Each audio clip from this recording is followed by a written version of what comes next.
Welcome along once again to the Star Sports video blogs, and it's Cheltenham time, and we're joined by some familiar faces.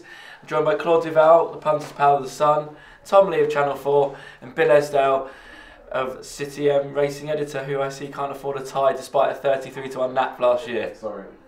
Right, they're coming into line and they're away first time. Supreme Novice Hurdle, the main event kick us off on the Tuesday. Claude, your thoughts? I was privileged enough to be with Willie Mullins in Ireland very recently, and he was very, very sweet on.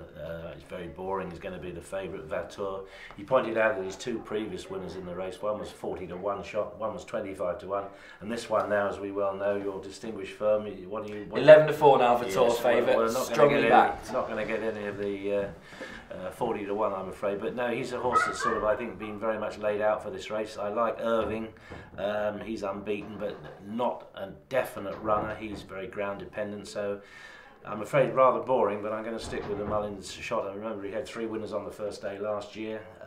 Could have 4 this year. He could easily. I think somebody pointed out he got 7 favourites in the first 2 days. That's the power of the man. As I say, very boring, but I'm going with a jolly.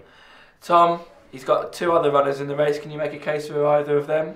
Well, for certain you can make a case for Wicklow Brave, a horse who he was very quick to nominate as his clear second best. And who knows, I mean, as Claude's just pointed out, some big price winners in previous years in the race. Wicklow Brave, what is he, 8, 9, 10-1, somewhere in that bracket? 10-1. Yeah, absolutely, and that's going to be a hugely popular each way price. He's a horse who's very slick hurdling, will carry him into contention, and he definitely will go to the race. I was at Leopardstown last week. I watched Vautour come home in front of a very good horse in the Tullow Tank. He'll go the longer option in the Neptune, so that eliminates him. But I think the real thing I took from that was we were watching 2 very good horses as opposed to one reputation flopping. Therefore, reluctantly, I do think the most likely winner is the favourite Vautour.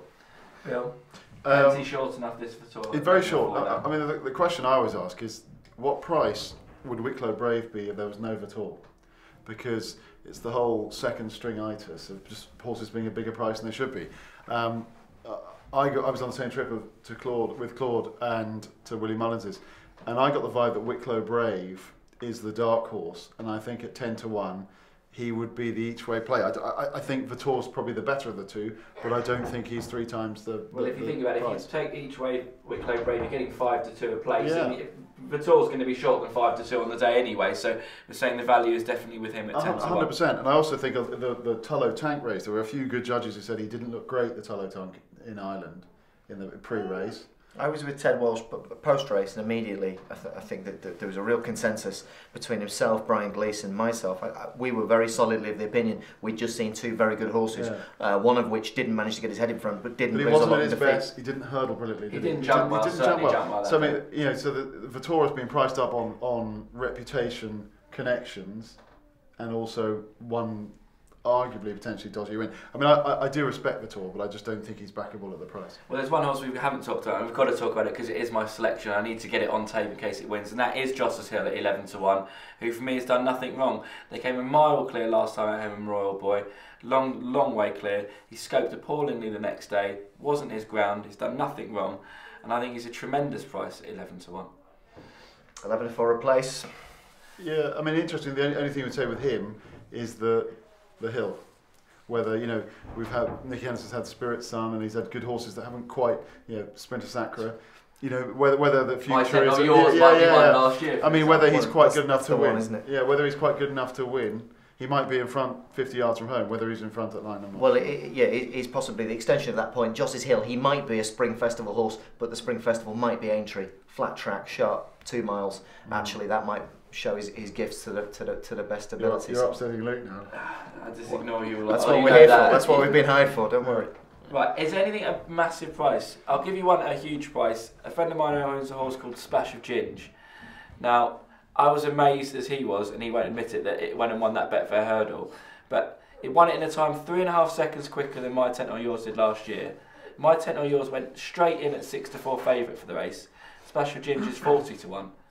Now, I don't understand that. Well, Splash of Ginge actually go back to his autumn form, and you find him splitting 2 very good horses in Creepy of Martin Keithley's. and one of ours at Chepstow. And if you think beyond that, he's graduated, he's managed to go to Aintree and win, but he was so impressive the last day. Not a lot of people gave him a squeak there, huge price, but I tell you what, he is tough, and being surrounded by a lot of horses going very, very quick, that does seem to bring out the best in him, and he isn't ground dependent, Spasher Ginge. No, not at all. So, but probably better on with cutting the ground. That much is fair. I think the same goes for a lot of these. I mean, you do get the big price horses that run well in the Supreme, and the one I look at with a terrible preparation is that Wild Blue Yonder. I mean, he's a 25, 33 to 1 shot, whatever price he is. He's fallen twice, but strong pace, held up more. He could be the one that could be the big price one that hits the frame. Right, now your colours to the mast. I'm very much in the Justice Hill camp for the Supreme Novice Hurdle. Claude? Vautour for me, I'm afraid. Yeah, I'm with Claude Vautour. Yes. I would go Wicklow Brave each way. Wicklow Brave each way. And I'll put in now prediction for the SP for the tour. So currently 11-4, that's at Star Sports as we sit here on the 21st of February. I'm going to put it in as 7-4 favourite at return. Yeah, it's always something squeamishly unpleasant, isn't it? I'll go Bottle 2 to 1. Yeah, I was going to say 2 to 1 too. Yeah, I think 2 to 1 will be the. I think all the Mullins people, all the Irish will pile into this horse. Yeah, definitely. Well, whatever you back with the Supreme Novice Hurdle, all the best of luck from us at Star Sports, and you know where we are for a bet.